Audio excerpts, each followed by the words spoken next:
Welcome to First Watch Rewatch. I'm Brad. I'm Sean. How's it going? This is The Wire, and this is a rewatch for me. First watch for you, Sean. Yes, sir. And we are on season 1, episode 6, The Wire. Actual title of literally is the title of the episode. Yep. Any thoughts before we get into the episode? Any questions, comments? I think it's like a milestone. I think I hit a milestone where I've got to the episode that is titled after the series. I don't know. For me, that feels like an achievement. So okay.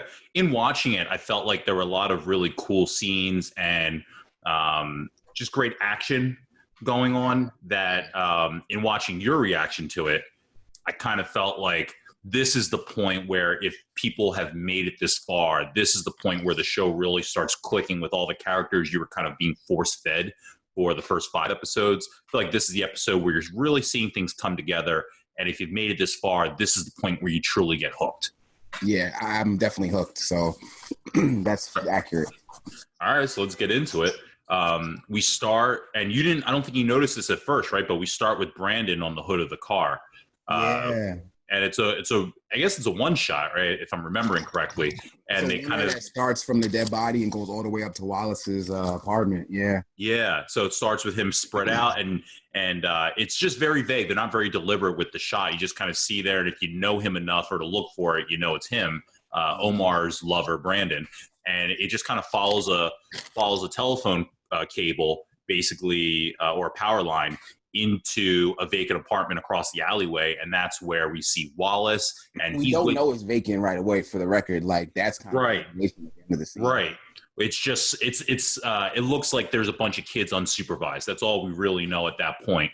Is that, and we don't really know much about the housing of these kids, other than Bodie has a grandmother, and we know that he goes home because he had Kirk's card in his pocket during their last interaction. Right. I thought it was interesting in that interaction between Poot and Wallace, and they saw the cops coming by, and they're like, "Narcos?" Like, nah, just rollers. Mm-hmm. I get with the terminology because I had to rewind that scene and just kind of pick up on the terminology. Is it the drug cops coming for us, or no? It's just regular police rolling through. So that was interesting to me. A little side note, but it's also interesting that Wallace is kind of like the dad of that house. You remember when we were talking about before about like the correlation with Stranger Things and Wallace just maybe not being at that maturity level, and Bodie and Poot talking about women. And I felt like they kind of hammered down on that again this episode with, the first thing that when he wakes up, Poot's in there with a girl.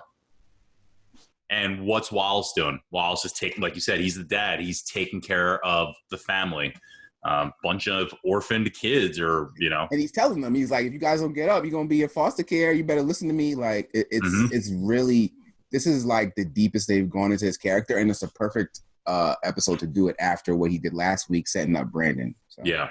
It really seems like he's the glue holding everything together with this group. And so we learn a little bit about, like you said, it's the most we learn about really him, about Wallace, and we learn about the life, and that he wakes them up, he kind of brushes his teeth with nothing and just water out of a bottle. And the kids presumably really have nothing to get themselves ready. He sleeps in his clothes that he's going to wear the next day.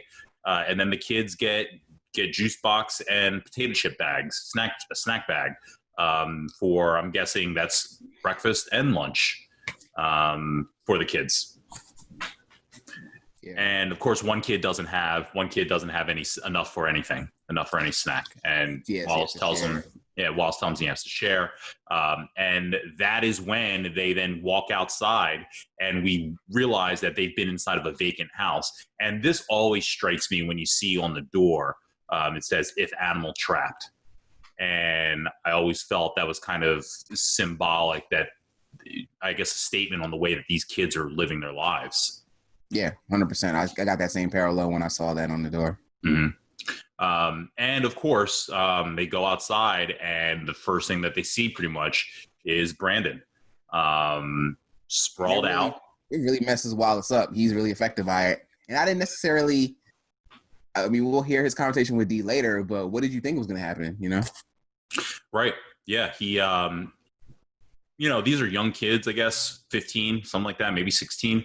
And so, this is something that I think is a big conversation now, but back in 2002, the idea of the effect that, seeing dead people can have on kids, I don't think it was something, it was kind of like a joke in Boys in the Hood. You want to see a dead body? Yeah. Right? And so, I don't know.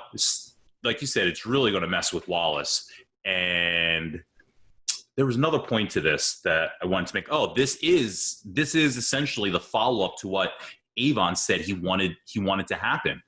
Right? When they're having that scene, he said, he wants them to be laid out the way that deer hunters do when they kill a deer, an animal, or whatever. And that's what they've done. They've laid Brandon out in front of everyone. And again, going back to that first episode where Bunk talked about laying the dead mice out to send a message. And that message seems like it's been sent out to the projects. Yeah, loud and clear. So powerful first scene, gruesome first scene. We go to our credits, of course. Oh, by the way, Brandon's missing an eye. Yes. Is it missing or is it just really smashed in there? The eye is questionable. But. Yeah, if he was alive, it wouldn't be working. That's for sure. Sheesh. So the idea, though, also is that he's been tortured. I just remember when we first saw the scene of them robbing the stash house, and then, Brandon says Omar's name, and you kind of asked me, predictions, and I'm like, well, there's going to be consequence for that. And now we've come to the conclusion of his story. We've seen that mistake he made cost him his life. Yeah, and that was what Omar told him, and that, it's not so much him. He was worried about Brandon. And really now that Brandon's been killed and John Bailey's been killed, Omar's alone. Omar doesn't have a crew. So that's what we're going into this episode really with. The quote is "All the pieces matter," which is a quote from Freeman. Yep. That we'll see later on. We start off with Rawls and Landsman. They bring McNulty into the police office, or into the major's office, and basically lay out the deal that they cut themselves last episode, where Jay begged Rawls to allow McNulty to come back to the force into the homicide division without any strikes against them. And Rawls told him he comes back in 2 weeks, finish up the detail, and I'll let him back in. And that's basically, they laid it out pretty harshly, but that's what Rawls told McNulty he expects. Right. McNulty also came into the office with some files of murders that he thinks they have a chance of getting to. And Rawls doesn't give a fuck at all. Rawls doesn't even look at it. He just basically lays out almost what feels like a rehearsed, scripted. We see like when Bunk and McNulty have their back and forth, their interrogation, their style, and it's charming. Landsman and Rawls, the back and forth that they have with, "Oh, you were being rhetorical, sir, rhetorical and reasonable." It's it's kind of like their little routine, but not quite as charming as Bunk and McNulty have down. Nah. But so McNulty basically has to grin and bear it and agree to do this because it'd be career suicide to not.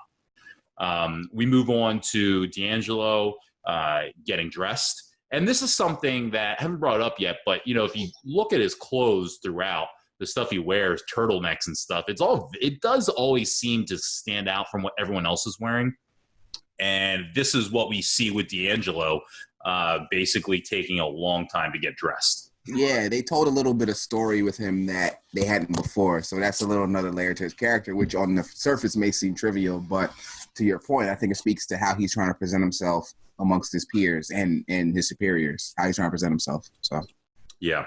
And Chardine is there, the girl from Orlando's, and she's cooking him breakfast. She asks him a little bit about his baby mama, and he's pretty honest. He's not really hiding that he's got his kids on the refrigerator. So he admits that he sees his baby mama. She wants something more with him, but he's not committed to her. And it doesn't really end in a bad way, just kind of she has to leave for the day, and she accepts it. There's a little bit of, so back to my whole thing about who won the scene. I don't know who won the scene either, but there is a little bit of tension in the conversation which is a quote I am going to tattoo on myself maybe, because D says, "Ain't no free when it come to pussy." Like, that shit is so insightful. And I think that was what kind of, she didn't like that though. She was just kind of like, that was what made her put her plate in the sink and walk away. So I thought that quote was amazing, but I think that was a little bit of tension to the scene. It didn't end badly. They were still cool. But there was a little bit of like, she didn't care for that line. So It was a crude response, especially when talking about your baby mother. When you hear the way that McNulty talked about his ex-wife. Not bad, quite that bad, yeah. Well, right, not quite that bad, but going, down that route, D'Angelo was kind of headed down as far as objectifying his, his baby mama in that way. Mm-hmm. So she leaves. D'Angelo's pager is still hot. The detail's still on that. So his pager going off, the detail knows all about it. They're kind of seeing that there was a lot of activity last night. But it's funny that even though we've seen Brandon and we know the parolees caught Brandon, the word is not out yet about Brandon. And so no one's put together anything about all the page intercepts and the cell phone records from the night before. But what we do get is we get another character playing dumb for us, the audience, so that we can learn a little bit about what the fuck's going on with this wiretap. Herc is the dummy in this case, where they basically explain to Herc the way that this has to work with the wiretap, and that while they have a wiretap and it's live, you're not allowed to just listen to an unattended phone. They have to be on that rooftop and see one of their targets that they know as part of this investigation. They have to see them using the cell phone. They then have to radio back to the detail to tell them one of ours is on the phone. They can then turn on the payphone tap and listen to the call. That's how this has to work. This process comes back into play in an important way later on also. Mm-hmm. So now McNulty checks out Brandon. He gets the call about Brandon, and he makes the connection right away that this is Avon's people getting back for the stick up. Yep. So again, McNulty, first one basically on the trail. Yeah. Good police. Wallace tells D'Angelo that he's not doing well with this image of Brandon and the one eye. It's like he sees everything and he's like thinking very deeply about it. And D'Angelo tells him to just let it go. I almost got a sense that, I almost get a sense that like D'Angelo sees himself in Wallace. Like I almost felt like when he says let it go, I almost feel like he's speaking from experience to D'Angelo. Yeah. Or I'm sorry, to Wallace. Yeah, definitely. There's a trust there that I don't see with any other relationships at the pit. So it's interesting. And, it's funny you say trust, because a few episodes back I had mentioned when, I think it was the last episode, when they were waiting for D'Angelo to call or someone to show up, and he said, D said, wait. And I don't think I was trying to show my hand, but maybe I just have a different I have a more in-depth understanding of that relationship at this point because of scenes like this that we kind of get a lot between the two of them now on the couch. That, I do feel like there is that trust. And when he said, D said, wait, I did feel like it was like it was basically all felt on D. His faith was on D'Angelo. Yeah, in hindsight, after seeing this episode, I see why you thought it was more trust than my perspective was just strictly about the money and that whole ploy about who's hurting. They're gonna, you're gonna test their loyalty. So we were both kind of right. Yeah. I didn't have the information that you now have, but you're absolutely right. Yeah, it's funny. Like I said, like I look at things. It's taken me a lot of episodes to get to certain points of these plots or certain points of these storylines to feel that way. So, I probably do look at it way more in depth in the first little hint of something happening. So, and I'm trying hard not to spoil anything for you. And you haven't spoiled anything. That's a good. If you want to call that a spoiler, that was a good spoiler because you knew that character's motivation better than I did. I'm just going based off of the context clues. So. Sure, you need more evidence to start to see those things to back them up. Mm-hmm. Yeah. So D'Angelo gets a page after he tells Wallace to let it go. Carver's on the rooftop, so D'Angelo rolls over to the payphone. Carver sees him. He's able to radio back. We actually see the numbers go in, and we can kind of see that D'Angelo has an 09 code. Remember, everyone has an identifier when they're doing pages, and so it's like that's important to me, just because it's showing that it all makes sense. There's so much with this that you can go, how the fuck do they even know who it? It's there. You just have to know to look for these things to see that they're putting an asterisk or a star 09. For an identifier in that page. And Freeman is just so instinctively good with all that stuff, man. He is just on the ball. So It's funny. It's like almost like me as the viewer. I feel like I got it. And then I look and they show the close up and he's watching. And I go, Freeman fucking gets it too. Freeman, yeah, Freeman's on the same page. Yeah. I may be Herc right now, but I'm catching up. Nah, maybe I'm Carver. Carver has stepped up since that. I mean, I don't want to say stepped up. Buys in. Carver's motivated. Put it that way. He seems to buy into the investigative nature of this case at this point, whereas Herc is still a little, they're still dragging him across. Yeah, Herc wants to bust heads and beat people up. That's his thing. The Western District way. And that'll also come into play. Is that this episode? It is. So we get to Carver. D'Angelo puts in the 09 code. It's Stringer's cell phone that he's actually calling. And we know this because when D'Angelo calls, someone picks up the phone and then yells, "Ayo, String." Mm-hmm. And instantly, we'll see later on that this is a no-no as far as saying names, but it wasn't said directly in conversation. It was yelled over the line. I think D picks up. He's like, "You're not the man." So D follows the rules. He doesn't identify anybody by their name or alias, but the person in between messed up. But of course now Freeman, listening on the other end, now knows this is the line for, That's amazing. Like, we're going to talk at the end of the episode about who won this episode, but that's an amazing W right there, getting Stringer Bell's number. Like, come on.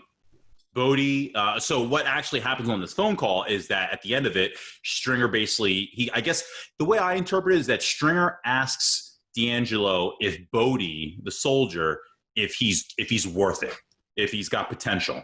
Right, because it's going to take some hassle, some to do to get him out of his situation. So, right. Yeah. So he basically asks, is it worth bringing him home? Is he good enough to bring home? And D'Angelo, it's like, it's funny because I feel like he hasn't been very smart in a lot of these tactics. He wrote the note, but like you mentioned, he doesn't say names on the phone. In this case, he was also told about talking in the car when he first got out of jail. But here he doesn't say names on the phone. And then when when Stringer asks him, is Soldier good, enough to bring home? All he says is, man, whatever. Like, it's just so Cody. So you think it's coded, or do you think, because I just been watching their relationship, he doesn't care for Bodie. So I took it more as like, he doesn't give a fuck if he comes home or not. That's kind of how I took it. Yeah, maybe. And I don't know. We see it with later episodes, but the way that they talk, the code, the street lingo. Yeah. I took it as a non-affirmative affirmative, like a head nod. Man, whatever. Okay. I felt like D'Angelo could have said so much more or asked more questions or whatever. It just seems in that moment he seemed to not know. A person that seemed to have problems bottling it up, he seemed in that moment to not know to ask anything or expound upon his answer. And yeah, because when I'm looking at his face, he looks almost disgusted, like this dude, you're calling me about him? Like, so that's why I interpreted it as he doesn't care if he comes home or not. Yeah, maybe. I mean, the last time we saw those two together, they were about to fight. Yeah, they were a little bit at odds, a little bit alpha mailing against each other for the pick. Yeah, and Wallace was in the middle of it. So, and so I guess in that context, I'm thinking he doesn't want Bodie back. The only reason I even know that that's what's going on is because he sits down on the couch afterwards and tells Wallace Bodie's coming home. Bodie's coming home. I honestly wouldn't know what they were talking about, if I'm being honest. I wouldn't have a clue what they're speaking of when he says, the soldier and all that. I wouldn't have. No, I knew immediately because Bodie got locked up again. So that's why. Okay. So we get Bodie in the actual courtroom. And I've condensed a few of these because there's a bunch of back and forth, but mini stories as I wrote them that way too. Yeah, it's like 2 minutes, but essentially, Bodie has Levy, the lawyer that slapped D'Angelo earlier in the season. I'm starting to like this guy, man. Oof, he's reminding me he's like Saul Goodman of this world a little bit. Yeah, he definitely seems like the criminal lawyer for the Barksdale organization. He's arguing Bodie's case. And it's pretty funny the way that they work the system. He basically lays it out that, number one, the cops beating Bodie helps Bodie's case immensely. He's still bruised up, and so Levy being able to point to that helps everything immensely. You almost want to say, yeah, he deserves a pass on this. especially when you don't really care about the cop that he punched in the first place. He's written off the show at this point. Yeah, he's gone. He's gone. And so we've got Bodie basically with Levy telling the judge that he was fighting back. He swung wildly.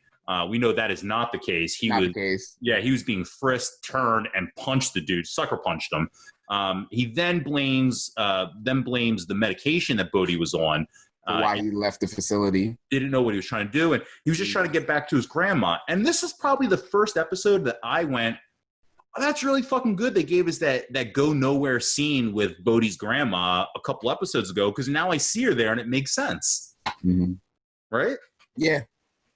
And so it's then up to Bodie to basically like convince the judge as well. And he does a shitty job, to be perfectly honest with you. He's like, I guess I want to return my life around or whatever. Like, dude, you know, I'm a nostalgic person. So this instantly takes me back to like the principal's office, and like the principal calls my parents, and like your parents come into the office and they're looking at you and you did this thing wrong. And it's like, well, what are you going to do now?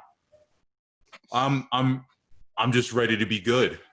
Yeah, that's what he says. I guess I'm ready to be good. And I love his reactions when the lawyer is like defending him. He's like, he's enrolled in a G. Right. This seems like a well-oiled machine. And this might be what Stringer's talking about as far as, you know, is this worth bringing home? They've got this paperwork, this paper trail that Bodie is enrolled in a GED program. And the judge even asked, why is this high-priced attorney, two of you, representing this low-level street dealer? And they claim it's pro bono work. Yeah, for this organization where they give back to underprivileged communities, which is probably a real thing on the books that, you know, helps to defend any of these criminals in this situation. That's an excuse you can always use. Like, and we get to it later when Freeman starts talking about conspiracy and going back to the quote of all the pieces matter. Yeah, this is starting to look like a criminal conspiracy. Yeah, or to quote a line we'll hear later on, a criminal fucking conspiracy. We'll get there. So the other deal of this is that they want to try to put him on house arrest or some sort, but Bodie has no phone. Bodie can't check in with a parole officer on random times. And so Levy just asks, oh, what about, his mother's on a fixed income. They have no phone. And the judge says, all right, well, you just check in, once a week. Yeah, and then, to kind of correct that a little bit. So the thing was they wanted to be able to call Bodie every week or whatever it was, and it was like, oh, they don't have a working phone. And in the house arrest situation, I know for a fact the lawyer had the answer ready for that, because if he's on house arrest, he can't deal for them and he's valueless. So, like, of course, they're not going to let him get on house arrest. And the way, like you said, he had it ready, and that's the point where, like, you really start going, like, oh, they're hooked up. This guy understands the business. He knows who he represents, and he knows what's important to the client. Yeah, leaving. Okay. And so we go to McNulty. McNulty's leaving his card on Omar's van. His idea is that he needs to get with McNulty, or he needs to get with Omar so that he can talk to him about Brandon, and probably use this influence to help turn Omar. Yeah. Johnny, and I can't get the other guy's name. I forget. He's a new character, though, right? New character. I'll be honest. He's not important. He's just there. He didn't have much to say. I didn't take him. Yeah, I imagine just this was a 3-man job, and so they had to throw someone in there. Third guy. So I'll give you that spoiler. This third guy doesn't fucking matter on the show. I didn't suspect he did. So, but it's good they have other friends. Yeah. Johnny with somebody, right? Yeah, especially on such a nice day. Bubbles is selling fruit. I live in an open market, so I can appreciate this. Bubbles is selling fruit out of a cart. It's honest work. Johnny and his other buddy are like even trying to figure this out. Like, what's the deal? And he's like, oh, no deal here. Like, no scam. I'm just making money. And Johnny tells him, well, I got a scam. And he mentions the Copper House. And Bubs even looks at him like, this is a crazy fucking plan. What, are you kidding me? But Johnny is adamant. And so it's kind of interesting. Bubs kind of whispers to the dude. He goes, I'm always interested in like how things work and how things operate. And Bubs just kind of whispers to the dude. He says, cash me out. And, however long this guy worked for the day, this guy gives him money and Bubs just leaves. Yeah. I don't know. It's just, I find things that flexible. I ain't mad at it. So Yeah, it's just interesting. You know, I take a gig and then I'm just going to roll out for the day. Yeah, but you have to pay me real quick. So. We then get Bodie coming back home. Yep. And he's pretty lost. But this is what gives us our quote. And this is where things really start to come together with what we saw earlier, with what happened when D'Angelo called Stringer in the first place. Bodie calls from the payphone. There's no one around. The pit is dead. And he's trying to get answers as far as where to go, what to do. And it's Stinkum on the phone.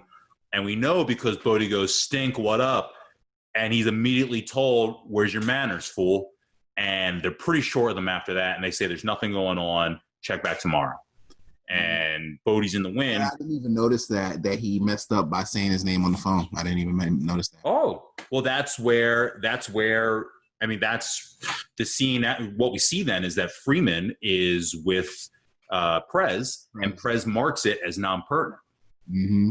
And Prez, right. So he says, how do you mark that as not? Freeman says, how do you mark that as non-pertinent? And Prez says, well, there's no drug talk. It was a guy calling someone, and they basically blew him off. But the important thing is, in that call, he said, Stink, what up?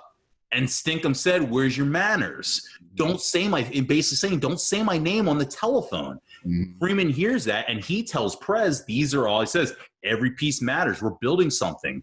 And he says, what is it? You know, what is this? It's conspiracy. They're building a conspiracy criminal case against the Barksdale organization. Mm-hmm. Someone calls, they use codes to basically mask their identity. If they say a name, they're reminded, you do not say names on the phone. All this are pieces of the puzzle for a large case that Freeman envisions himself being able to build with these guys.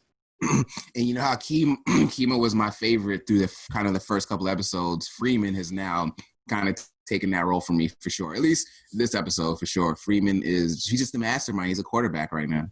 Kima is much more like maybe the running back, the physical go-doer, along with McNulty, who's maybe the wide receiver, the flashy. But Freeman definitely does feel like the quarterback of this, the Peyton Manning, the Tom Brady, the Tony Romo. Yes. All right. So I thought that was a great scene though. I just loved how he schooled Prez, and Prez took it, and he's like, I think he kind of accepted that information, right? It was a little ambiguous, but I think he got it. He's learning. Yeah. And that's something that as I watch these, it's like, you know, a lot of people are learning what's not just us as viewers, all the department, all this detail are learning. Yeah, the characters. And even the drug dealers, like they're learning. The drug dealers. Yes, they're all learning about what an in-depth investigation looks like. Yeah. They've never seen it before. Mm-hmm. Matter, yeah, I have that in quotes. So that and ain't no free when it come to pussy. So also though, the reason that they're able to monitor this call, Herc's on the roof, and he spots Bodie, and he calls, I'm sorry, not Herc, Carver, and he spots Bodie on the phone, so he makes the call in so that they can monitor it. But then he makes a second call to Herc, who's also in the basement, but he tells Herc, you know, give me Herc. He tells them, give me Herc, and he tells them, guess who I'm seeing right now. Mm-hmm. And they know he's legally released. They don't know. Yeah, they have no idea about the scenes we've seen. They just see this guy that busted out that they went and got, that they now see is back on the street. And so, like he says, you know, round 3. And so, actually, I think it's Herc on the Herc is on at this time, and Carver is downstairs. Right. Yeah. Herc hates work, so I have a hard time when I'm recapping these. He's actually doing work. You can't envisioning him on a sunny day outside on the rooftop. Mm-hmm.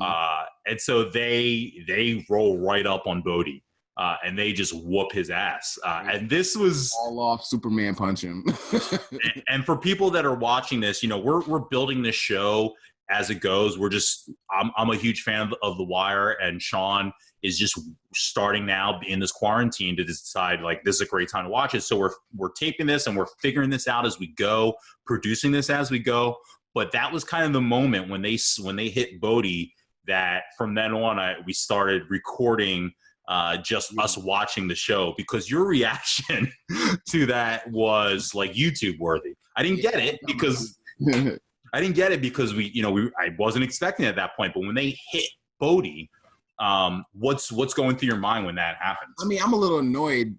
Like, I don't like Bodie's attitude, but I don't like the brutality he's endured. I'll be honest with you. It kind of makes me on his side. So for them to just beat him up, like, yo, he played the game and he won. He got out. Like, Stringer Bell pulled the strings. You lost at that point. For them to haul off and punch him, I was in shock that they did that more than anything. That was my reaction, why I jumped out my seat. But then I kind of felt for him because I'm like, yo, man, they keep beating him up. Like, let him live. So, did you think it was going to get worse? I did, but then he had the paper in his hand or whatever, so they saw they couldn't. If he didn't have that paper, who knows what would have happened. I found it interesting how easily the whole thing got resolved. Just because, when you're watching for the first time. And so for me, like, when I see your reaction, I try to envision what does a first time viewer think. And when you were like, oh, like that was maybe the biggest reaction you've had so far watching the show. As far as like jaw drop, like, holy shit. In my head, I go, I wonder if you think that's going to get way worse. But they just dissolve it so quickly. And I'm happy. Comically. Yeah, that was a relief. Because you're right. Initially, when I saw it start with that, I'm like, they're going to beat the shit out of him. And so I think that was part of my reaction, too, now that you say that. So the fact that it dissolved so quickly, it was kind of a relief. It was like, all right, they're not going to put Bodie in the hospital again. So. And Bodie explains that the judge he kind of jokes, the judge sees potential, college, whatever, and they just can't believe it. But they look at the release paper, they understand that he's out legally. So you at least see that their heart was in the right place. Their methods are extremely criminal. Yeah, they're not, or at least Carver. I'm going to say Carver. I can't speak for Herc yet. I'm still on the fence with Herc, but Carver is not like a bad cop, quote unquote. I don't think he's a bad cop. I just think they're too liberal with the brutality, and it might be a product of being a Baltimore cop. That's a different city, so who am I to judge? But I'm just saying, personally, the brutality is what makes me dislike them. And then for Herc, it's his lack of competency. Like, he doesn't even want to learn. So yeah, we've been talking about good police and real police, or natural police, as Bunk described Freeman. It does not seem like Herc is any of those. No, man, Herc should be like a UFC fighter or something. But I'll be honest, it didn't seem like Perez was either of those either, and he's starting, being in the office with Freeman, he's starting to learn some things. And it's be put in a situation that you feel confident or at least comfortable in. Like, he likes puzzles. That's what started his interest. And then from there, him and Freeman now have this relationship where he's learning actual police work beyond, I just figured out this puzzle. So it's cool. Mm-hmm. And so basically it ends with Bodie saying, hey, you give me a ride back to my grandmother's, I'll forget this whole police brutality thing, which is... Right. Do you think it's interesting how liberal all these characters ride around with the police? Like, we see Omar, we see Bodie. Not Omar so much. I think Omar is going to... And we haven't seen it yet, but, Not yet, but... And he's... But I think... Yes, I think it's weird in that case for Bodie. I always kind of look like, how much are they like shrinking down? Are they hunching down? I feel like Bubbles is trying to be a little bit discreet when he's riding. Yeah, he's a CI. He's in the most danger than anybody. Really. Yeah, I feel like mission out of all those people that for now. My thought when I see Bodie is it's nighttime. He's got a hood. Who's I don't know, but you're right. It's weird. That's the first thing I thought. I'm like, you're going to ride with these police in your neighborhood, like, after you just got out. But I guess everyone knows he's solid because Stringer got him out. So I guess I'm overthinking it a little bit. No, I don't think you are, to be honest. No, I think you're right. It might be a little bit of a miscue from the writers to make it so casual. Okay. Maybe they could have done a little more to make it more discreet, because that's exactly, I think... Yeah, I think knowing what we know about like the streets and that culture and what they presented on the show, snitching is a no-no, being around cops is a no-no. So yeah, to just take a ride in the back of a car. Although they also have a plane or an that's the other thing too I didn't mention. Yeah, it's a unmarked car. So who knows that they're the cops? True. It's questionable, but then I question how much do other people know just randomly in the streets, and where is his grandmother's in relation to the drug area? I don't really know that area, that answer either. Yeah. Rawls, yep. Yeah, Rawls finally gets around to reading the cases that McNulty dropped on his desk. He yells out for Jay, and basically to condense a bunch of short scenes, he's going to issue warrants. He's ordering that warrants are going to be issued for D'Angelo Barksdale for these murders that McNulty has given him. The idea McNulty had was, this is part of the detail. We can roll this up eventually into a good case. Rawls doesn't want to hear that. He wants McNulty back, and he wants to charge these cases right now, even though, well, we'll get to it, but it's going to fuck up the detail in the law. And I think we could. So, I mean, logically, if D'Angelo gets rolled up for these murders that are all linked by this one gun, then that kind of blows up the situation, and they can't really keep following the patterns of the drug organization because they're following D'Angelo. He's the key to everything because they're following his clone beeper. So it's funny, right? As the guy that we were just talking about 3 minutes ago or 5 minutes ago as being like the guy who seems to be getting like smarter. He's smarter on the phone. He's starting to get it. His candor, the way that he's rolling out the whole not paying everybody plan that Stringer laid out to him. Like, he seems to be in on it, but he's also, we forget, he's the long play here. He's the big dummy that's got his pager being cloned this entire time. Yeah. He's the majority of the time. He's the guy on the payphone that they're tapping. Yeah, and we do forget about it sometimes until it comes back into play in the investigation.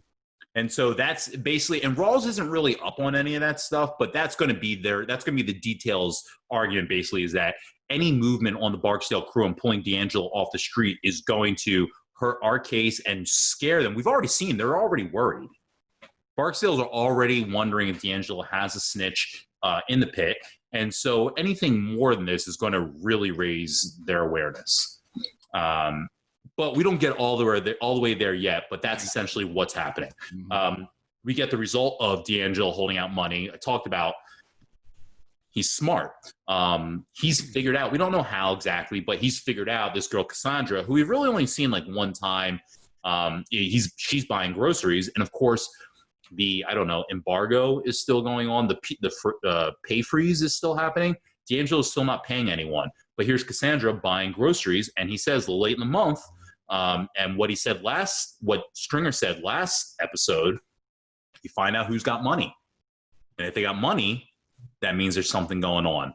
And so it's not really clear what's going on exactly, but I was very confused watching this, but I knew it was something D'Angelo was trying to get to the bottom of something. I knew that. He knew that she got caught with something, and basically he's just smashing eggs.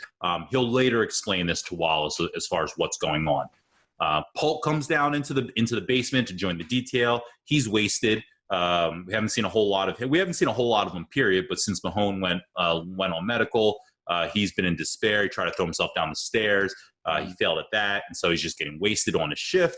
Daniels calls him into his office and basically tells him you have two options. You go up on the rooftop drunk and you observe payphones, or you check yourself into medical. And he kind of asks, like, why don't you just throw me back to this shitty department I was already in where he came from? And he says, I don't dump people. And he's kind of putting a stand. And remember, this is we're still trying to figure out who Daniels is. We've been told that he's dirty. Right. That's still on the back of my head. Every episode is like, this guy's dirty. Like, I don't see it yet. So yeah.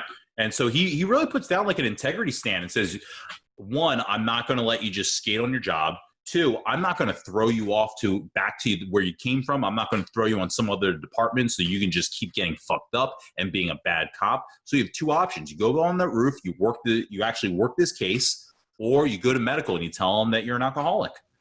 And it looks like he picks the latter. Yeah, he picks being an alcoholic. He tells him, he tells him good luck on the case. Yeah. I mean, it feels to me, and you don't have to tell me, but it feels like we've written off another character, at least for now. But it's also just interesting that he is so uninterested in doing his job at this point. And he just saw his homie skate off and into retirement. And he's so unmotivated that he'd rather out himself as alcoholic than do any work in this detail. I wonder if Herc would be the same way if he didn't have Carver. Right. And one of the things he said, like, he said, like, if I had Mahone, maybe I could learn some new tricks, or, and I almost don't look at that with Herc and Carver, and Carver's kind of pulling Herc into this and keeping him going, right? He's the one that had the grand idea of how they're going to flip Bodie by making that horrible drive out to the boys' school when Herc didn't even want to go. And I almost look at it now as like a older, younger version of the duos. I see that a lot too. Yeah. Prez likes the paperwork, says they need some filing cabinets. They're trying to throw some charm. I feel like they keep trying to charm up Prez a little bit more and more. And it's very strategic. Yeah.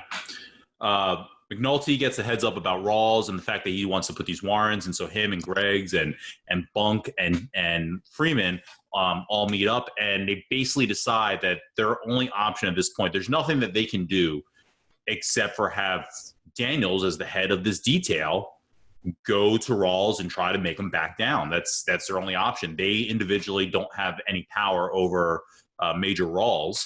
And again, chain of command. And remind me what Daniels' rank is again, because Rawls is a major, obviously. Lieutenant. Okay. Lieutenant. And then Jay is a sergeant. Jay is a sergeant. Okay, so sergeant, lieutenant, major. Got it. Yeah, I want to say that's right. I hope Jay is definitely a sergeant. That's for sure. I hope Daniels isn't. I'm just thinking about people on YouTube and going, this guy doesn't fucking know The Wire. I hope he's not hope it's not that he's a sergeant, Sergeant Daniels, but I think he's lieutenant. I don't think so, because he's higher than what Jay is. Jay's level. I think so. Yeah, just by the clothes he's wearing, but I think that's more of a personality thing. Yeah, that's true too. But yeah, so we get that, and that's kind of the play now. It's like Daniels has got to help us. And we're kind of coming back to this, and McNulty's not saying, but he's like, Daniels has been the problem this whole, like, he's trying to say it without saying, but he's trying to say what his buddy from the FBI told him many episodes ago, that they just really haven't addressed so much, but that Daniels is dirty and you can't trust Daniels. And Daniels, when you think about it, has been the guy unwilling to help push this case forward and just do whatever basically he's told to do and fight that company line. Yeah, he told him a ladder climber or something like that. Yeah. But they decide, like, there's nothing more than, it's put up or shut up time. There's nothing more than McNulty can do. They decide he can't go to the judge. There's nothing else. All they can do is rest on Daniels. And so they decide as a group, they have to bully McNulty into it. And I'm a hard-headed guy, so when people like bully me into, like, say, hey man, we got Brad, this is the option.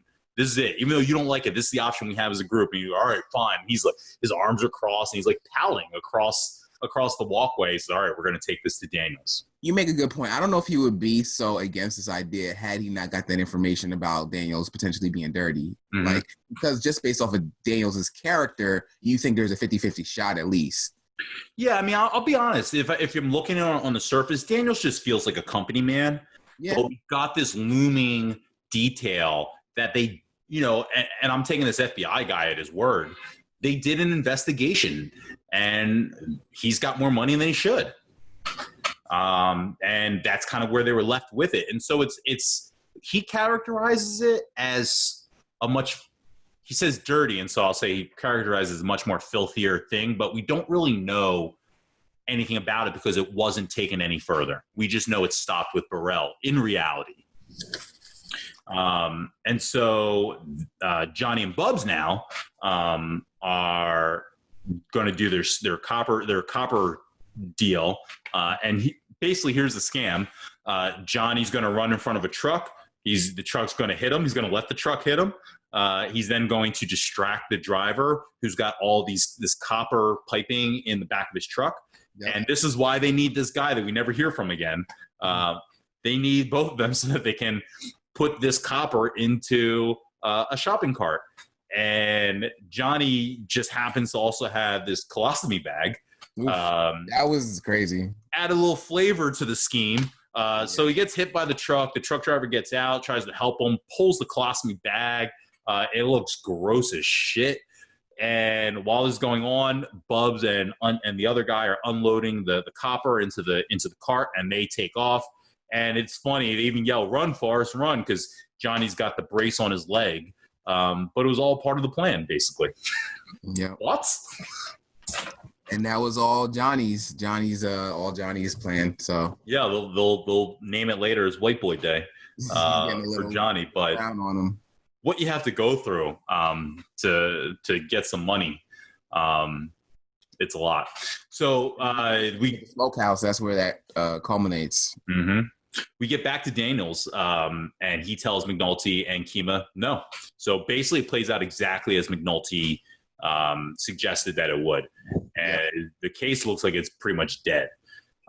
Avon pissed. He's livid at this point. Mm-hmm. We cut to Avon, Stringer, and Stinkum, and they head off to the pit, and it's time to pay up for everyone that was involved in the Brandon murder.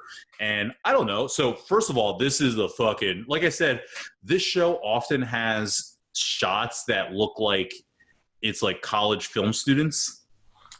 And so this is like they shot it in more frames, probably 60 or whatever. But then they the slow-mo, you mean? But then they slow it down, and it doesn't fit anything else in the show. There's no slow-mo anywhere else in any of these episodes we've seen. I have that scene in that particular choice underlined because, look, you got. I mean, we'll get a little personal here. If Vince ever came to the studio, we both used to work for WWE. If Vince McMahon ever came to the studio where we worked, everyone has to make sure they're dressed nice. It's like the king is descending amongst his peasants. You know what I mean? So you got Avon, Stringer, and Weebay. Was that the third person? Stinkum. All right. So Avon and Stringer are the main ones anyway. The ones that matter. Actually, no, I'll give Stinkum that too because he has points on the pack at his location, right? So he's a boss too. And he's the handoff guy in this scenario where they're handing out the money. He's the actual physical handoff guy. All right, so I'll throw him in there too. And imagine this, and remember, this is a place where they're taking pictures, right? Like, so Avon doesn't handle money. Stringer doesn't handle money.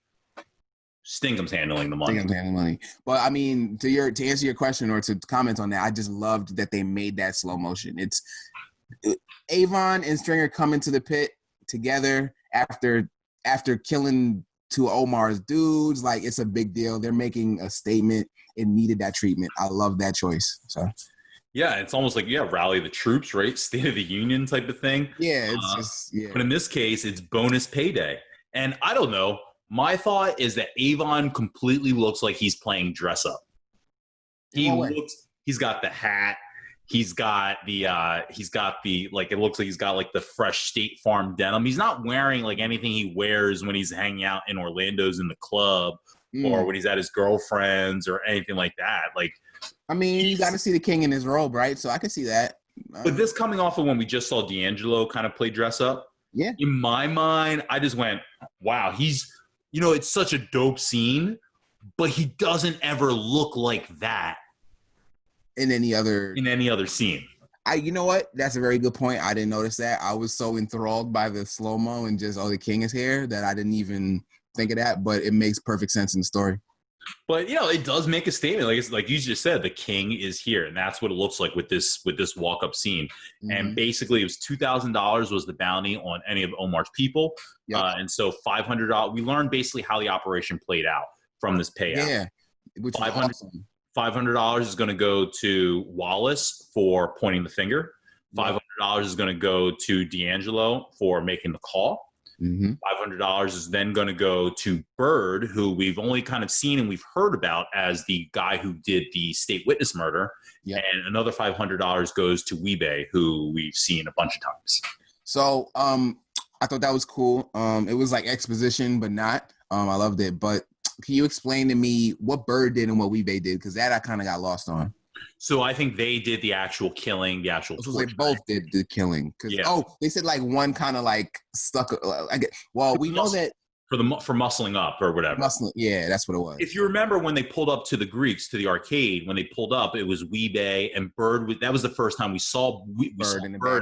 And I actually told you it's Fredro Starr from Onyx, of course. But I said that's Bird. We don't really get to hear them say it. We don't really see it until a little bit later, but that's Bird. And so it's a little hard to put that into place when they're talking about Bird and Weebay did the muscle, but we see Weebay with the cuffs when they pull up in the SUV. Right. And so that's essentially they did the actual murder or torture. Everything that they said happened to Brandon was at their hands. Yeah. D'Angelo. Go ahead. You're probably about to hit on it. right now. Yeah, well, he asked, what about the other problem as far as they still think that there's a snitch? And so Stringer had laid out this whole plan that D'Angelo's carrying out as far as not paying everybody and seeing who shows what money. And we know that D'Angelo has caught Cassandra with money, but he doesn't say it. He says nobody's got any money and everyone's begging. But that's not only is that not true as far as Cassandra, we know that he gave Wallace money last time. Right. But during all this, while this is all happening, Stringer and Avon playing dress up in the pit, and they're handing off money to all the key people who did the murder, who had a part in the murder, to which they have beeper records to. While this is all happening, right on the rooftop is Santangelo, Detective Santangelo, taking a leak. Taking a piss on the roof. Misses the entire... Now... This is important because one of the big things, the reason why McNulty was such an asshole to everyone when this first started was because he was pushing for this case to go further. And his whole point was, you're never going to get Avon near drugs. You're never going to get Avon associated with anyone. And we've already talked about on this episode about how it seems to really truly be a well-oiled machine. They're talking about a conspiracy. They're trying to prove a conspiracy, build a criminal conspiracy case, Freeman and Prezar. We see with Levy how deep this operation runs, how automatic they know how to play these parts and these roles in court. And here Avon is there the one time we see him in the actual drug spot, right? We know because Wallace is there against the wall playing lookout. Like the pit's active, and they're handing off money. And Santangelo misses the entire. The show could be over in episode 6. Right, it would be. And that's why it's so ironic and it's beautiful writing, man. Like, and of course it's Santangelo and not anyone else too, because he's the one that's been charged with being the mole in the actual detail. Right. For Rawls. Right. So, of course, he comes over and everyone leaves, and he pulls out his camera and he sees cars pulling away. He has no idea what's going on. He's got the dumb look on his face. Bubs sells the copper that they stole to a construction site for 30 cents a foot. It's a fun little negotiation.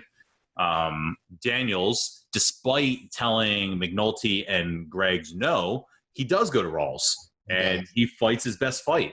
And Rawls just basically plays him off. And Daniels is telling him, like, you're going to fuck my case. And Rawls is treating him, he's sunning him. Yeah. He's like, oh, as a favor. Well, then no. like, and then he's a dick. Rawls is a dick. And yeah, exactly. And I can't help but think back to when he dropped the N-word a few episodes Rawls ago. Did? Yeah, he said, when McNulty went to the judge about the cases, and then they called McNulty in that first scene where we're introduced to Rawls, and he's looking through the case file, and he says, "Oh, what case are you talking about?" He says, "Oh, last year." He goes, "You're having some judge break my balls about some project nigger from last year." Mm-hmm, mm-hmm. And when I see him with Daniels and just the lack of respect at all. The way that even, when Burrell would talk to Daniels, when they were talking to Daniels about having to take the rap for the Presbeluski Carver Herc Club, they didn't treat him like trash. No. And Rawls won't listen to him, won't talk to him in a more diplomatic way. Mm-hmm. And the case that Daniels is trying to subtly make is that you don't have a case. You don't have a case. We're doing good police work. We've got wires. We've got the pager. If you give us some more time, we can do this. And Rawls is basically just saying, I don't care. Whatever. Mm-hmm. Trying to solve these cases. And I think, at least from my perspective, a lot of that is because he's so fed up with McNulty that there's nothing he's going to do to save McNulty. So Daniels, I don't give a hell who you are. Like, I'm trying to screw over McNulty here, and you're just in the way. That's how I tell you. So. And so it doesn't work out. He still says no anyway at the end. And now it's we get a little visitation day with the kids. McNulty. Before we start this scene, can I say this is the scene? I know I reacted really strongly to Bodie, But this scene is I never shook my head so much in one episode about any character except for maybe like Juice from Sons of Anarchy, because what is McNulty doing here? This is the worst parenting I've ever seen. So go ahead, explain this, please. So it's broken up a little bit, but essentially, yeah. So what's going on here is that McNulty is playing soccer with his kids. It's visitation day, and we know from the last episode, right? He missed the sleepover that he was supposed to have. His wife didn't even believe that he bought the furniture. He hadn't. He put it together the night before, pissed drunk. So the dad points are pretty low for McNulty. He gets a page while playing soccer with the kids, and the kids are already trashing him because he never cooks. Right. And he gets a call. He gets a page. He calls back, and it's Omar saying, "I want to see him." So we come back to it a little bit later. But Johnny and Bubs now are enjoying, and the other guy are enjoying their drugs that they bought with the money.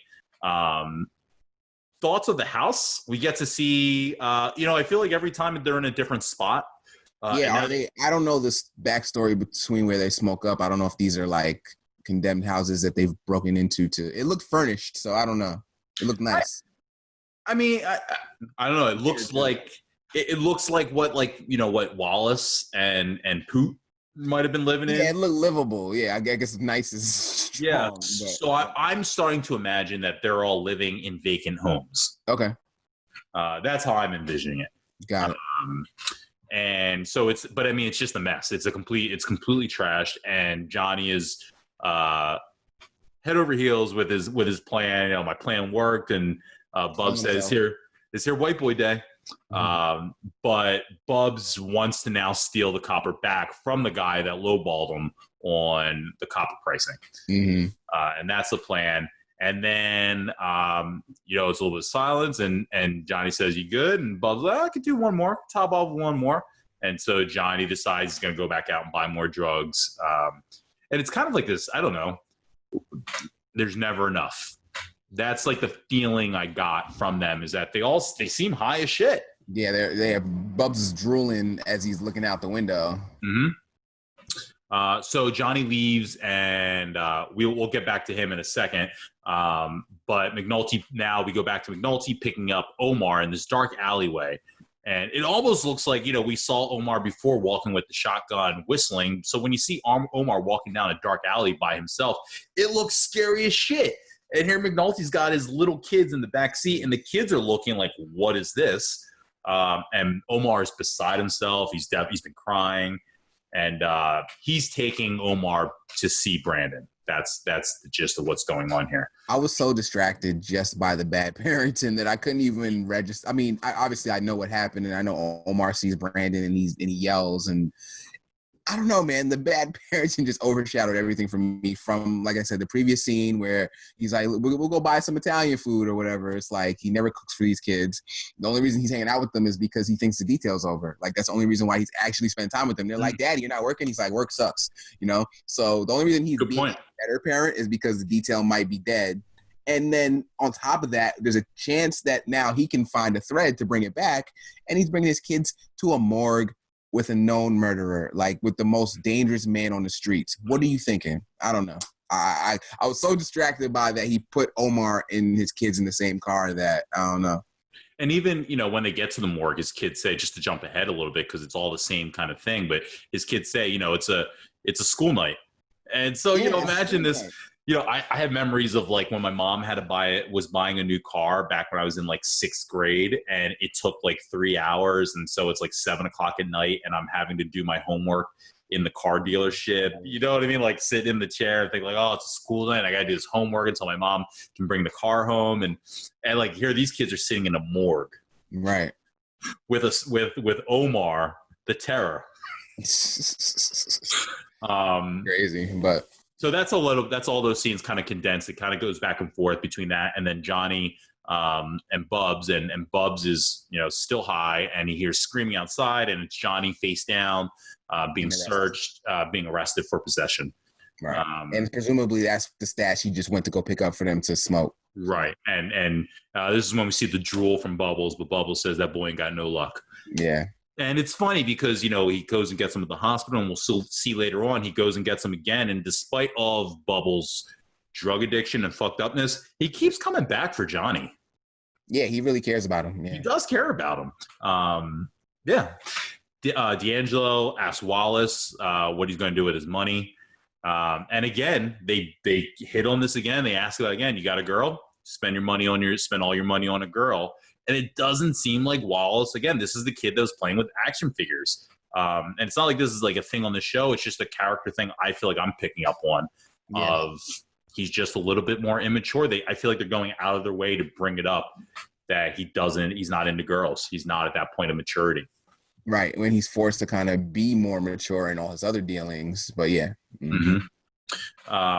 And D'Angelo, this is where D'Angelo explains what's going on, the shakeup, and I guess really explains it to us for the first time in that Cassandra and Sterling's the one that got shot in the leg by Omar during the stick up, that they were basically what D'Angelo called thieving. They were shaking up the vials and selling them on the side. However, very important note, D'Angelo says that they were doing it because they were mad that D'Angelo had withheld pay, which means that prior to this whole plan that Stringer laid out, they weren't doing this. No. They were doing this because they needed money. And while Wallace asked D'Angelo for payday, they decided to steal from the stash.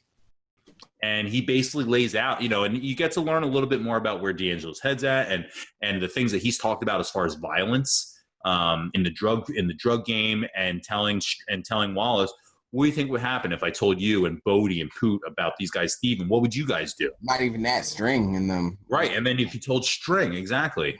And we see that he basically made an executive's decision to pull those guys off the money and move them to lookout. Yeah. He also tells them about that it was Stringer's idea, that it was Stringer's plan. Right. But he does confirm that he doesn't think they were snitching. Which then goes to, and then again, the only snitch they truly had in the area, it is Bubbles. This whole time, Bubbles is the snitch. And let's not forget, Omar knows this, by the way. That's like a little piece of information that I don't want to forget. So. Yeah, Omar is basically the only guy that's in on their knowledge. And so now this is when Omar then does go to see Brandon. It's pretty emotional.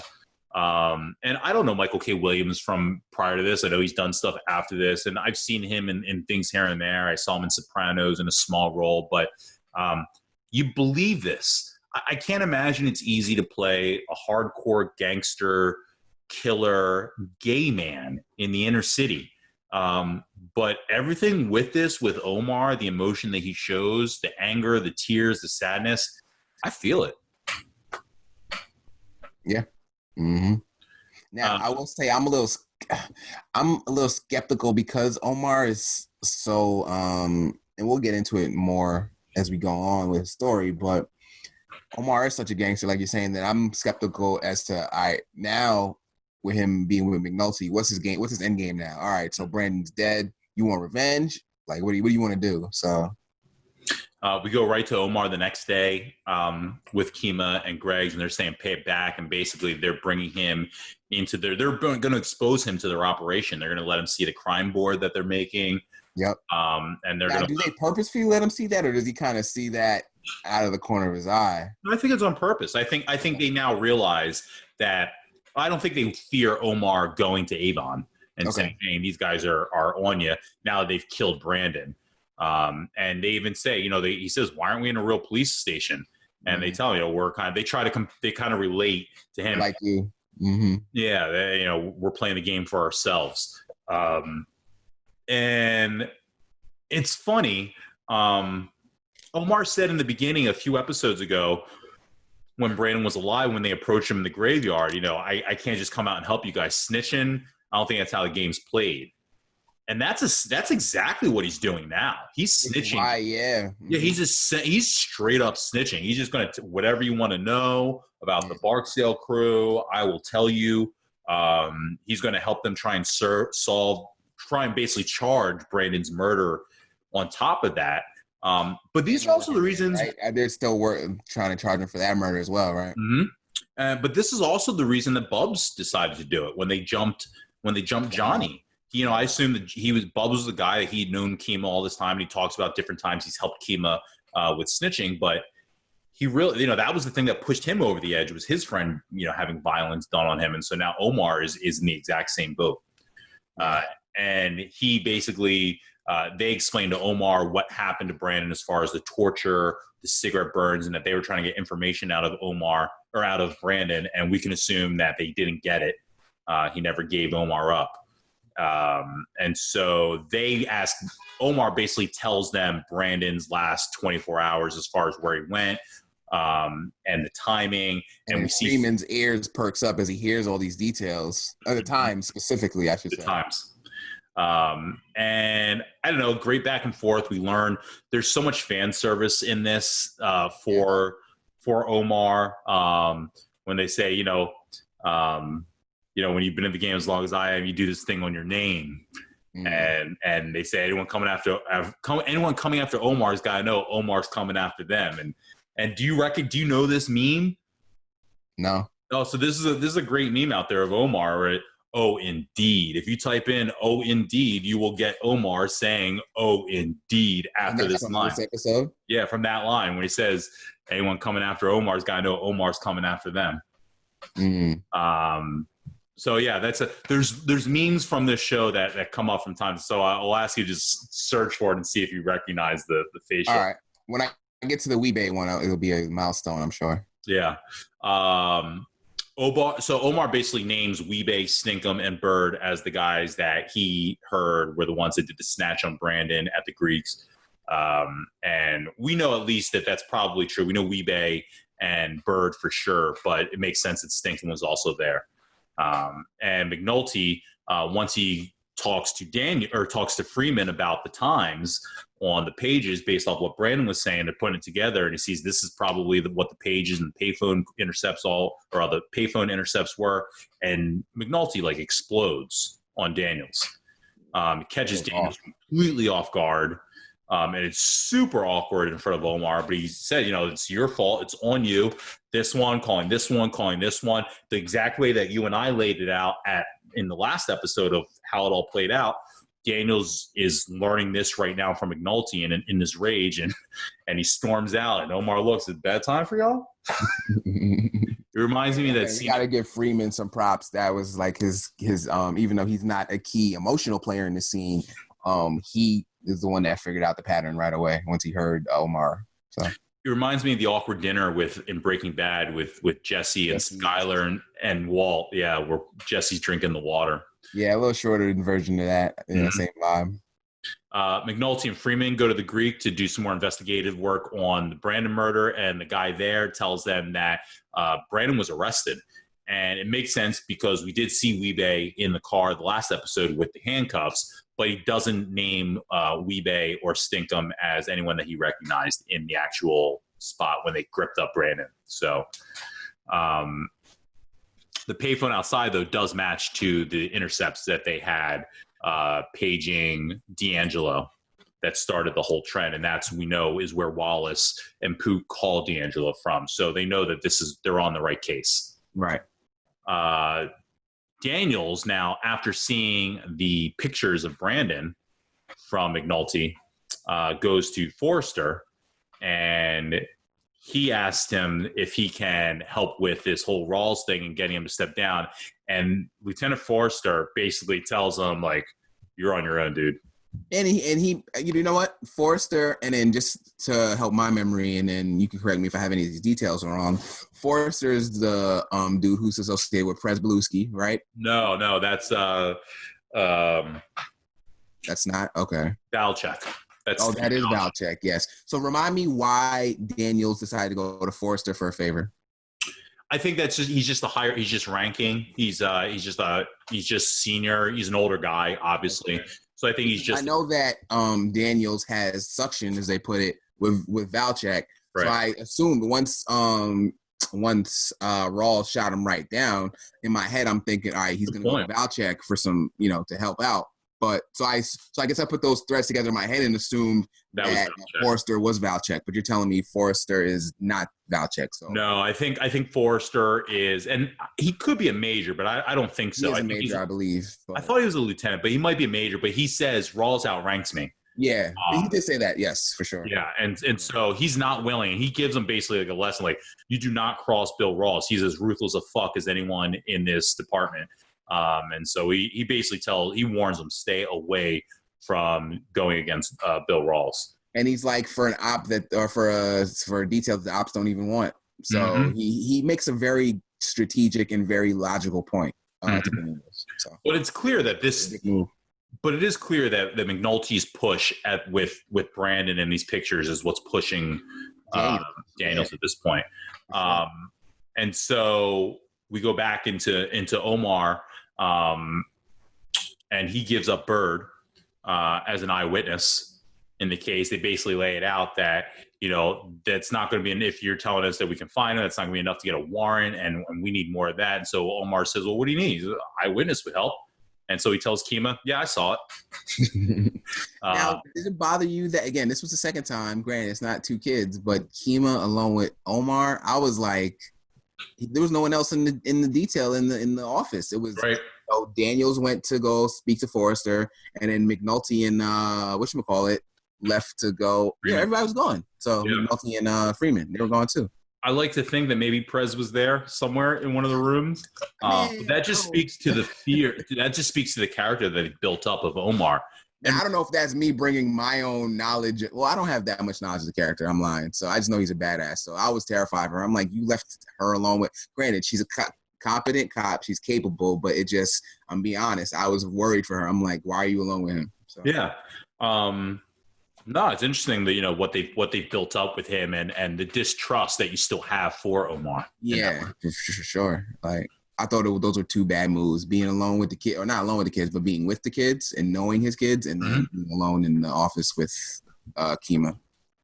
So now we go to Burrell's office, and Daniels and Rawls are basically going to fight out their arguments in front of Burrell. And they go back and forth. It's basically the same arguments. Rawls doesn't have a case. He doesn't care. Daniels can bring a much stronger case if you just let him work it. Rawls says, I'll have a stronger case if you let us charge it now. We'll figure it out later. And Daniels is able to win this with the only argument that truly makes sense, and the only one that they understand. And it goes back to glad they did this, because it's not forgetting where this problem started. This wasn't about ever, Avon's killing people, or they turn that witness, or there's drugs being sold, or the community's dying, or even the property stats. That wasn't even a big pain. That wasn't it. This whole thing started because a judge forced them to investigate Avon Barksdale crew with a pretty specific end result that he wants to see, as far as finding Avon Barksdale in jail. And that's what Daniel says, that if we blow this case with jumping out on this early with these bullshit arrests, then the detail falls, and then there's nothing that you or me or anyone is going to be able to say to that judge. And that was the perfect thing. And he showed his intelligence in that situation, because he's right. And he saves the case. He does. And it's so cool from the writing, because we have that scene from a couple episodes ago where Burrell is with the judge and he's giving them these buy-busts, and he's like, this is bullshit. So Burrell knows that Daniels is right. Mm-hmm. One thing that happens in this is that he says, part of Daniel's argument is that this is bullshit. And he says that McNulty's telling me to fight this. That was a bad line, man. Says it openly in front of to Rawls, and you can see it in Rawls' face. You can see it in his eyes as soon as he says it. There's fire. There's fire there. They just had the conversation where he told McNulty to wrap this shit up and come back to homicide, and now he finds out that he's going to lose this fight and lose these murders he wants to charge. He's going to lose these stats all because of McNulty. Whew, Daniels, now I'm going to give Daniels a benefit of the doubt and say he didn't mean to do that, but that was a mistake. Yeah, I think he was just. It doesn't affect him, I guess. It doesn't affect McNulty more than anybody, but still. I think he was just trying to fight the fight he could fight, and to get the case, to keep the case on. I don't think he meant any harm. I don't think he knows. I don't think he's good enough at playing the political game to even understand what he did by giving up McNulty in that way. So immediately after that, Rawls goes to Santangelo and tells him, like, so this is beyond now being a mole for this detail. I want personal information about Jimmy McNulty. And Santangelo tries to tell him, like, I don't even know what am I going to tell you? Like, he basically like lays it out. He's a deadbeat dad cop. All he does is work. And Rawls gets even more personal. He doesn't drink on the job, doesn't drink and drive. And so they're looking to get him on criminal charges at this point. Anything to get him out of the office, basically. Mm-hmm. Yeah. So we see how ruthless Rawls really is. And Santangelo does not really seem comfortable with this. No. And then, so far as I've seen Santangelo, and his character may change as we go on, but so far I haven't seen anything to see that he's a good cop or that he's a trustworthy partner. So the confliction at the end is a new dimension of him for me, because everything I know about him so far, I think he'd just go along with this just, because he's been going along with everything else. So. But when he had the first conversation with Rawls, and he was very he was kind of like put offish when Rawls said, I need you to be my eyes and ears. And he said, like, McNulty's there, but I don't have shit to do with him. I don't want anything. Like, it felt like he was trying to take a back seat to the whole drama in the first place. Like, True. It seemed like he was being dragged into this just by random, and he didn't want anything to do with it. True. I guess I feel like this is the first time his morals are being truly tested. Like, before, follow him and McNulty, keep an eye on him, you can make a reasonable argument that that's his job. My major told me to watch him because it affects our whole department as a whole. Sure. Cases are being dropped, etc. Is he bullshitting here? I need to know. You can make that argument, but this is testing his morality, I think, for the first time. We go back into the detail, and Daniels tells McNulty, basically fills him about Omar, but tells him more importantly that the murder warrant is on hold for a month. Burrell. He convinced Burrell, and McNulty's over the moon, ecstatic. And Freeman asked him, says, "It cost you?" And you could tell it cost him. And this is something when Daniels said to McNulty, a favor, I need you to do me a favor, or I'll owe you, or whatever, or when Presbeluski fucked up and Valchek told Daniels, "You've got suction with me." These are things, when it costs you, or you owe somebody, or someone's got you, like, these are things that I think that they take very heavily. Yes. Even Daniels and Rawls, when they were talking about it earlier, he's like, "Oh, I need a favor," and he's like, "Oh, a favor," and you could almost see like he's thinking, like, could I use Daniels for anything in the future? And it felt like at that point he dismissed the idea of doing him a favor because he couldn't use. Yeah, that's how I took it. He was like, "A favor from you? What favor could you ever give me?" Yeah. Yeah. So it does seem like this was an unpleasant deed that Daniels had to do. But again, going back to the pictures, he looks at him again when he goes back into his office on the desk of Brandon spread out bloody. And it does seem like that really got to Daniels more than anything. Yeah, and then just to wrap that up, you notice he never really answers Freeman. He just kind of goes in his office. He never really answers if it cost him anything. But I think the look gives it away. It cost big. Yeah. Yeah, and I think maybe I don't know what it is, but I think maybe even if even in reputation, it's going to. I mean, he has Rawls as an enemy. I know that much at least. So. Yeah. But I think after this, I think we can I don't know. How do you feel about the is Daniels dirty question? I feel like he stepped up huge here. He stepped up huge. I was always questioning whether he was actually dirty. Don't get me wrong, but he only stepped up because of the pager information that Freeman secured for him. He made a strategic choice, and he made the right choice because he knows this is a good shot, and the judge is not going to get off their back unless they have a good shot and bring something, and they try. So, but I don't think he took any. Yes, he took a chance going up against Rawls, but he had all the things lined up for him. You know what I mean? So it didn't. If he's dirty, he's still dirty. This didn't convince me that he's not. I don't think he is per se, but if he is, nothing he did in this episode changes that behavior for me. So I don't know. I felt like this showed. I felt like he did it off of the pictures. The fact that he was looking at the pictures at the end of the episode on his desk. Yeah. To me, that felt like that was why he did it. And I took the pictures as just a part of the whole puzzle of we have this murder documented through calls and pages. So it's too much. It's more evidence than we originally thought. It's not just hey, if you bust D'Angelo, you're gonna blow our cases. Hey, we got more murders, so this is gonna help you in your department too. So let us do our thing. So I don't know. See, any questions, thoughts, comments? No, it was just a great episode. Again, D'Angelo had my quote of the series so far, and then I just really like the slow mo with Avon and Stringer coming to the pit. It was dope. Yeah, it was good. Do you have a winner between Omar, the cops, who almost seem to be as a team in this episode?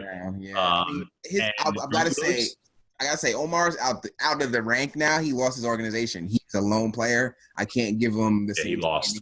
I can't give him. So he's lost now. He's been eliminated. So now it's just cops versus the Barksdale crew.